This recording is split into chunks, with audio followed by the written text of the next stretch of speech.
Pinayuhan ng Malacanang si Davao City Representative Paulo Pulong Duterte na sisantihin na ang kanyang PR man o ghostwriter kung meron man dahil sa kanyang mga ill-advised na pahayag at tila hindi pagiging updated sa mga ginagawa ng President o ni Pangulong Ferdinand R. Marcos Jr.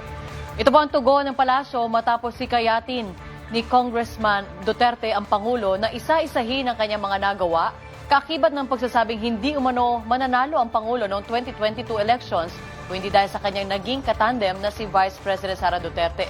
Git ni Palace Press Officer Undersecretary Claire Castro, kabilang sa mahalagang nagawa ng Pangulo ay ang pagpapanagot sa mga dawit sa katiwalian at korupsyon, pagkumpleto sa National Fiber Backbone Project, pagpapalawak sa free Wi-Fi program, paglulunsad ng e-gov.ph at zero balance billing. Kasama rin dito ang pagpapatuloy sa Metro Manila Subway Project at pagpapatakbo sa Dalian Trains na 10 taon nang natenga at napabayaan ng nakarang administrasyon. Hindi rin umano tamang sabihin na nanalo ang Pangulo dahil kay VP Sara.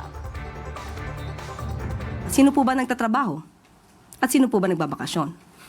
Sino ang tuloy-tuloy na nag-aaruga sa ating mga kababayan?